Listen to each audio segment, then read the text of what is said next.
नमस्कार दोस्तों, आज की इस कहानी के माध्यम से हम यह जानेंगे कि भाग्य बड़ा है या बुद्धि।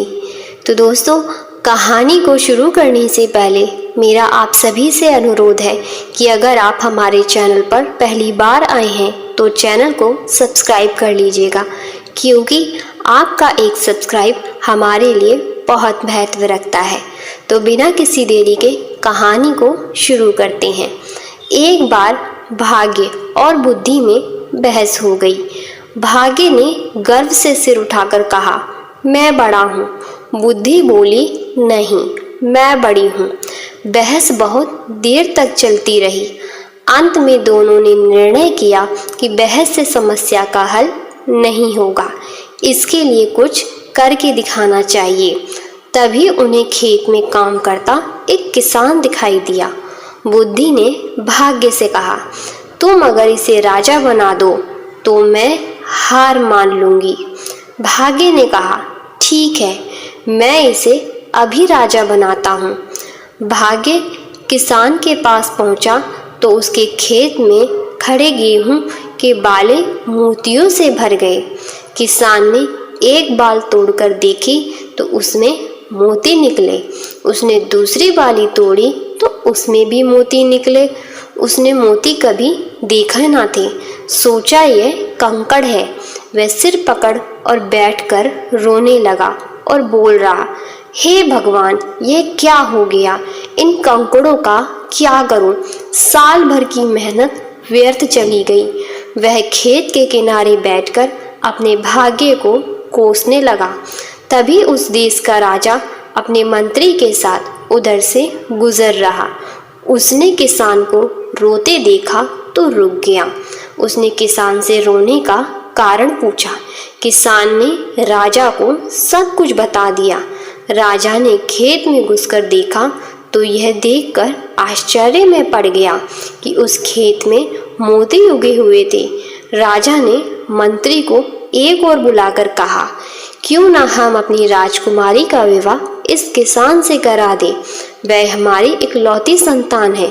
इस भाग्यशाली आदमी के साथ सुखी रहेगी। मंत्री ने भी राजा की हाँ में हाँ मिलाते हुए कहा, आपका विचार उत्तम है।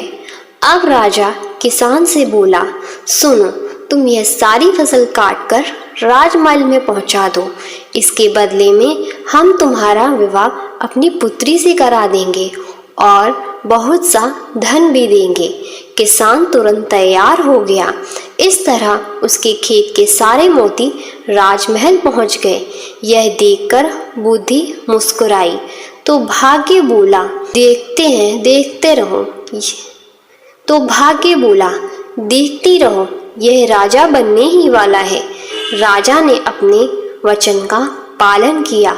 उसने निश्चित दिन अपनी पुत्री का विवाह उस किसान से करा दिया। किसान बहुत प्रसन्न था। जब राजकुमारी सज संवर कर किसान के कमरे में आई तो उसके मन में विचार आया कि कहीं यह चुड़ैल तो नहीं। उसने बचपन में सुन रखा था कि चुड़ैल सुंदर रूप धारण करके आदमियों का खून चूस लेती है और उन्हें मार डालती है। चुड़ैल के हाथ पड़ने से अच्छा है कि मैं यहाँ से भाग जाऊं। यही सोचकर वह कमरे से निकल भागा। वहाँ से भागकर किसान नदी के किनारे जाकर बैठ गया। तभी राजा के सैनिकों ने उसे देख लिया। वह उसे पकड़कर राजा के पास ले आए। उसे देखकर राजा को क्रोध आ गया। उसने किसान को कठोर दंड देने का निश्चय किया। बुद्धि ने भाग्य से कहा, देख लिया तुमने, अब इस आदमी को सजा होने जा रही है। बोलो, क्या कहते हो? निराश होकर भाग्य बोला, अगर तुम इस आदमी को बचा लो तो मैं हार मान लूँगा। बुद्धि ने हंसकर कहा, तो ठीक है, अब मेरा कमाल देखो। मैं चली उसके पास। जैसे ही बुद्धि किसान के पास आई वह बोली, राजन, आप मेरे ससुर हैं। क्या मैं आपसे पूछ सकता हूँ कि मुझे क्यों लाया गया है? राजा बोला, तुमने मेरी पुत्री का तिरस्कार करके मेरा घोर अपमान किया है, इसका तुम्हें दंड दिया जाएगा। तभी किसान बोला, राजन, जब आपकी पुत्री कमरे में आई तभी नदी की ओर से बचाओ बचाओ चिल्लाने की आवाज़ मेरे कान में पड़ी। मैं अपने आप को रोक न सका और उस आदमी को बचाने के लिए नदी पर चला गया था। अगर यह मेरा दोष है तो आप मुझे अवश्य दंड दें।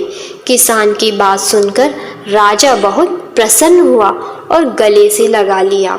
वह बोला, हमारे बाद तुम ही इस देश के राजा बनोगे। तब बुद्धि ने मुस्कुराकर भाग्य की ओर देखा। भाग्य ने हंसकर कहा, मैं अपनी हार मानता हूँ, तुम वास्तव में मुझसे बड़ी हो।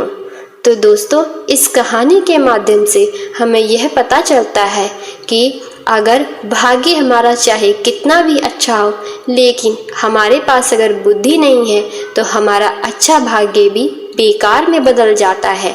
तो इसलिए भाग्य और बुद्धि में बुद्धि सबसे बड़ी है। दोस्तों, अगर आपको हमारी ये कहानी पसंद आई तो वीडियो को लाइक कीजिएगा और साथ ही साथ हमारे चैनल को सब्सक्राइब करना मत भूलिएगा।